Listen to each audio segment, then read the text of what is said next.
Hogan Gidley was the White House Principal Deputy Press Secretary, and he's with me now. Thanks for making the time.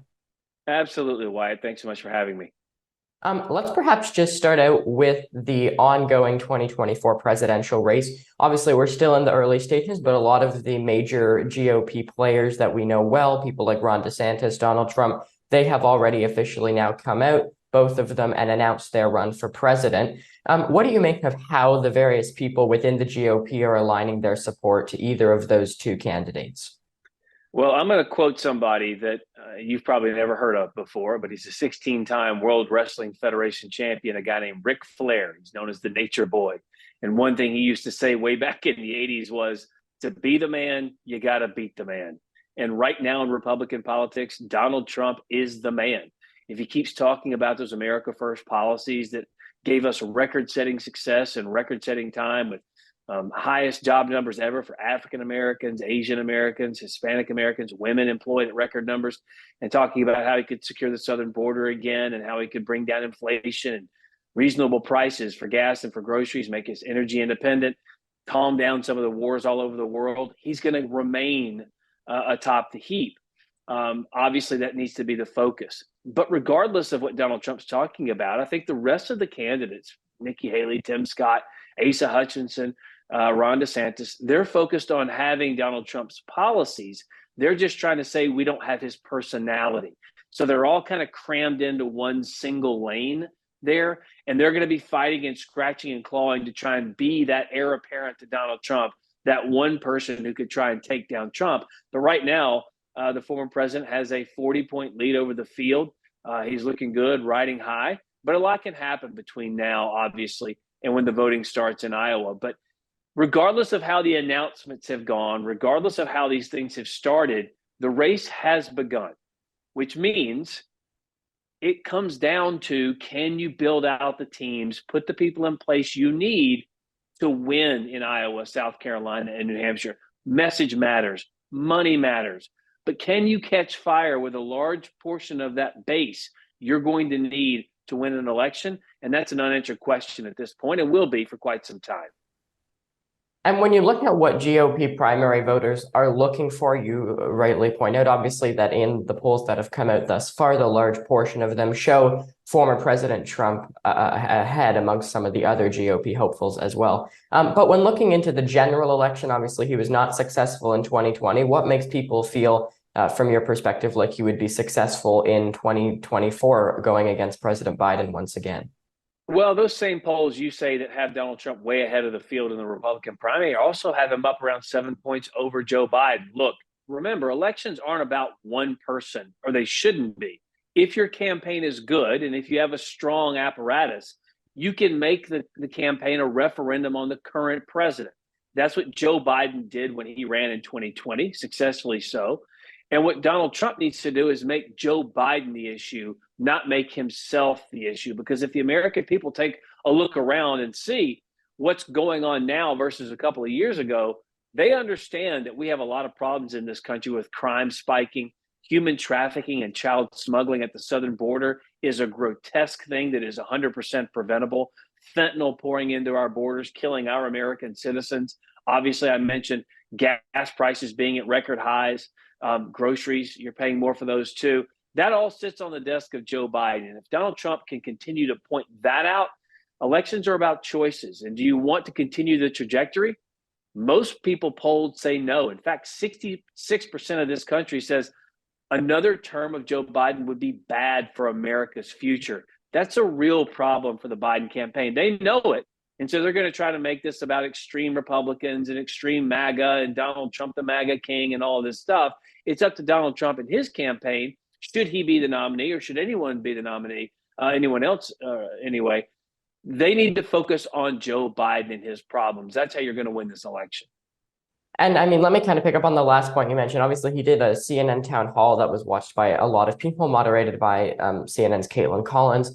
And the ongoing debate surrounding the town hall was people on the Trump team currently were not very happy with some of the questions that were asked, with some of the way in which it was delivered. Caitlin Collins had asked about January 6th, about leadership, about integrity, various issues surrounding some of the core aspects of the Trump administration. Also, do you think the former president will, and do you think he needs to drop some of those types of things, talking about the 2020 election, talking about January 6th, in order to be successful in the next election? Well, look, I think the election is going to be about the present and the future, not the past. But to be fair, that's the questions that Caitlin Collins decided to ask Donald Trump, and he can't ignore them. He has to address them head on, as he tends to do. A lot of politicians would maybe stay a line and pivot on to something else. That's not Donald Trump's way. He's going to fight the battles that are thrown in front of him. If he's attacked, he's going to fight back. That's what he's always done.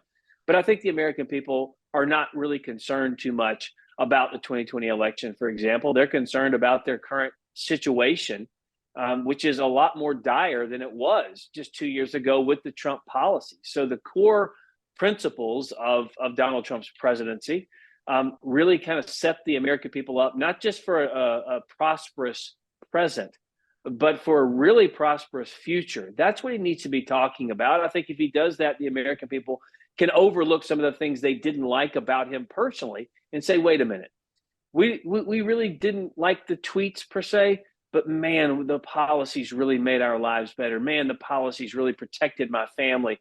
Man, those policies really gave my children, my friends, my family a chance for a brighter future.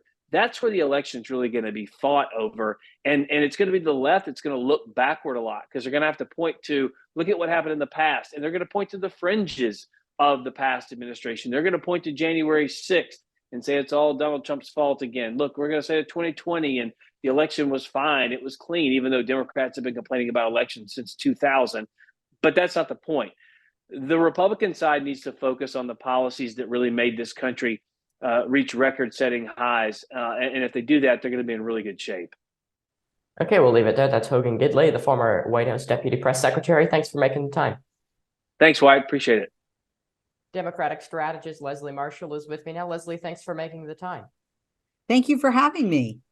So let's start out with what the announcement by Florida Governor Ron Desantis means for Democrats. We've been hearing a lot over the course of the past few days about the GOP race, the GOP primary, how that is unfolding. Obviously, that is a very relevant issue. It's something that a lot of people are talking about, but whoever is selected as the GOP nominee for president is obviously going to go up against the Democratic nominee, presumably at this point in time, President Biden. He says he's running again in 2024. What do Democrats need to do in order to defeat someone like either Donald Trump, who the polls suggest is the front runner on the Republican side, or even though someone like potentially Ron DeSantis, who we saw just recently announced?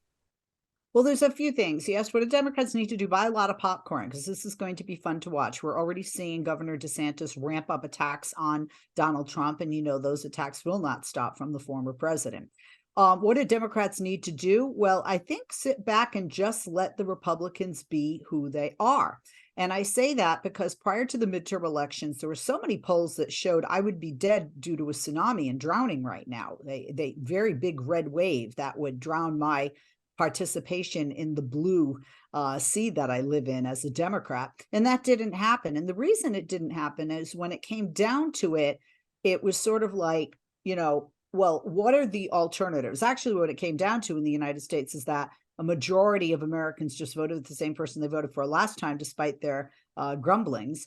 But on the issues where there were seats that were flipped, and there were many that were flipped in favor of Democrats, and people were surprised. And it came down to the issue of abortion, which a lot of women, were just like, not having it, after, Roe v. Wade was overturned, if you will, and put to the states, where we have a number of states that have pretty much nearly outlawed all abortion, and some even in the case of incest or rape.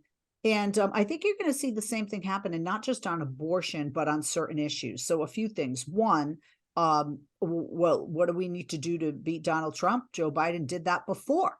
What would he need to do it again? Just keep on what he's doing. We're over 500 days from the election. By the time the election comes up, the economy will be better. Immigration will be, in a different place. And the Republicans will be a distraction from issues with their infighting. And then once there's the nominee, I know a number of Republicans that have voted for Donald Trump the first time around. They didn't want him a second time around, and they don't want him a third time around. So for Democrats, it's not just going to be what will the record be when the election is held, but it will also be if they're up against Donald Trump. Hey, look, what's this alternative? Now, and polling shows, it depends where you look. There was a recent poll that showed Trump 7 points ahead of Joe Biden. It's showed them neck and neck. It's shown Joe Biden ahead. And it's also shown that DeSantis has beat Biden where Trump hasn't, a few months ago. Since April, it's pretty much been, Trump over DeSantis and, Trump beating Biden, not DeSantis. But even if DeSantis were the nominee and he wants to make America like Florida, well, there's a lot of things happening in Florida, whether it be book bans, whether it be education being twisted so much that we don't have truth and facts of American history, even the ugly and dark parts of our history. And of course, again, abortion. So I think there are a number of Republicans who are more moderate or Reagan Republicans who do not find the antics of Donald Trump or Ron DeSantis or attacking a private corporation, overstepping your bounds and attacking capitalism. I don't think they find that to be attractive. And I think they'll either vote for Joe Biden again, as many of them did, or if they didn't, vote for Joe Biden next time around or stay home.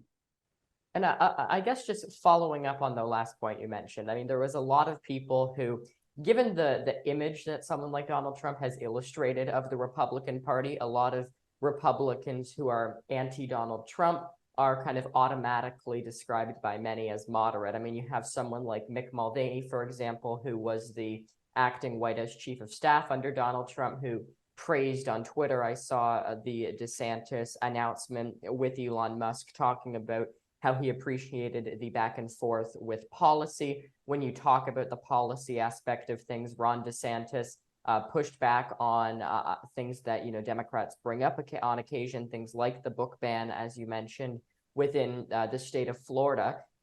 How much are you expecting the 2024 cycle to be about issues of policy like Ron DeSantis has been bringing up versus issues surrounding the 2020 election, January 6th, like Donald Trump has been bringing up? Donald Trump, when he steps on that stage, he takes up, or he takes up all the oxygen in the room. And that's why, so many people love to talk about him or have him on because of ratings, right? Well, Donald Trump is going to take up all the oxygen in the room, and he's going to take up that oxygen in the room talking about himself, how he was a victim, how he was wronged, how the election was stolen from him, and personal attacks on all the other people on that stage. So there's not going to be the time for the issues. And then let's keep in mind, there are certain people out there who are running for vice president, not DeSantis, because Trump, his personality would not pick a DeSantis, because now DeSantis is not, Trump friend, Trump enemy. And Mike Pence, already Trump enemy, because he didn't do what he wanted on January 6th, which was to violate his position as vice president and the United States Constitution. But, Nikki Haley, Tim Scott, others, to me, the best candidate, honestly, for Republicans is Sununu.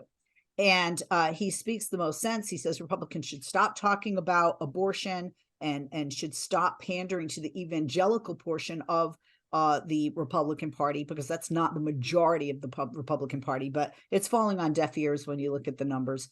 He has 1 or 2% on his best day. So, at the end of it, it's going to be not about the issues because of Donald Trump.